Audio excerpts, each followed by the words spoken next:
Hello, all. This is Dr. Dheeraj Masapu, and today I would like to cover a little different topic when coming to choosing NEET specialties in NEET PG. So here, topic I would like to cover is the natural energy level that people have. So I like to think, that doctors fall into three categories mainly. The first is a high energy group. So high energy group would consist mainly of 5 to 10% only, and then they thrive on intense, demanding specialties.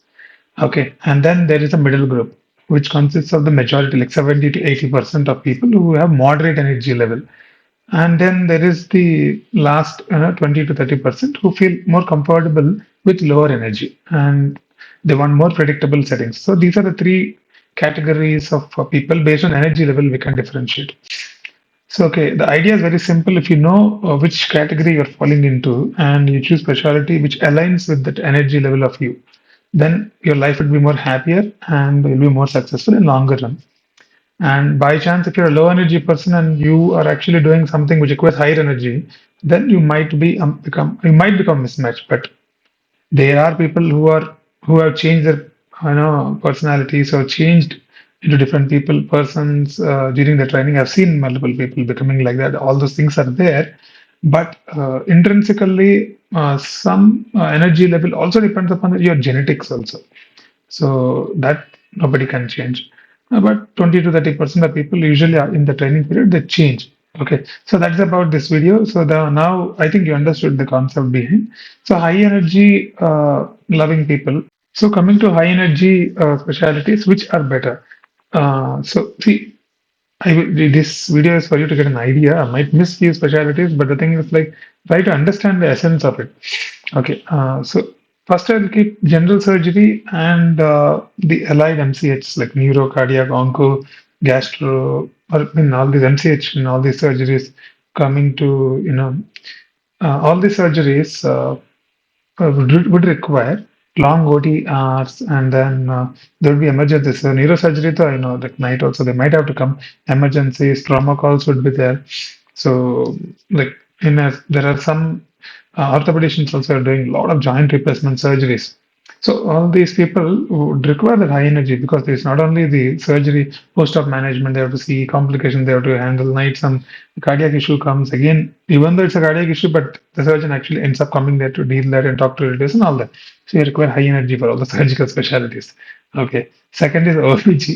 So coming to OBG, babies don't follow time. So what happens is you will be called day and night, and I've seen OBG people who are like very energetic. They work all the day, and then again night they would be coming for emergencies. Again next day they would be same energetic and active. You don't see a low in them. So such kind of people actually would flourish in OBG.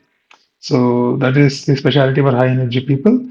And next would be see anesthesia, critical care, emergency medicine. I feel you need high energy. Reason being, there are night duties and sometimes like 36-hour shifts, and then physically draining duties would be there. And if you're doing emergency medicine, then even though you're working 8 to 10 hours, but those 10 hours, if you're getting a lot of emergency casualties or some poisonings and all that, then a lot of cardiac arrests are coming non-stop. Then what happens is you need a lot of energy to actually run through. Well, if you go like that, it doesn't work out. So by default, I think these emergency-based specialties also would require high energy, is what I feel. And pediatricians also would fall in this category, not OPD pediatricians, but who are into the NICU, PICU, intensive care section, also require this high energy state. Okay. And in general medicine, I feel the cardiologists who are into it, DM and into cardiology, and who are into that emergency kind of situations, who have to come in the night and attend the calls and again go in the morning, see the OPD and do the elective. So they need high energy. Rest of the endocrine rheumatology and all those DMs are actually okay. Okay, don't require such high energy. So these are the areas. So broadly you understood the concept, right? So moderate energy, where do you require?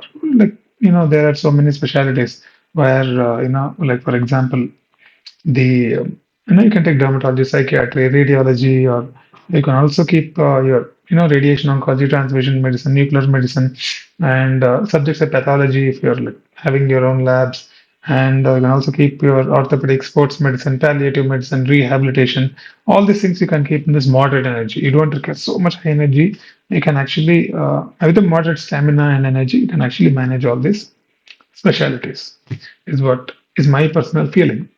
And low energy, if you're having low energy and then you're more of a lifestyle friendly kind of a person, and then you want more predictable life, you'll get irritated if predictability is gone this side, that side, and you want less demanding kind of thing physically. Then you have pharmacology, microbiology, all the first year subjects like anatomy, physiology, biochemistry, forensic medicine, community medicine, and then you can go for all these specialties would come in this low energy category. So this is my personal opinion. So to conclude, just so if you have that kind of energy level where you are active all the time, and then you are like, you have that stamina and all that, then go for the first round of specialty which I mentioned. You don't have such kind of a capacity, and then if you are moderate or low energy, then you have to go for the second one.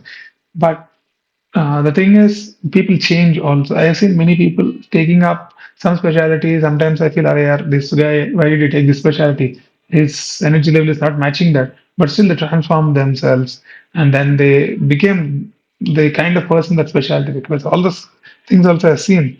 But the thing is, those are very rare. Okay. So that is the reality. And it is not very easy to choose a branch, I can understand. But so I'm trying to give whatever insights I gain by looking at all my friends and colleagues and other people in the hospital. So that's the whole intention behind this video. Okay. Thank you very much for following video till now, and then see you in the next video. Thank you.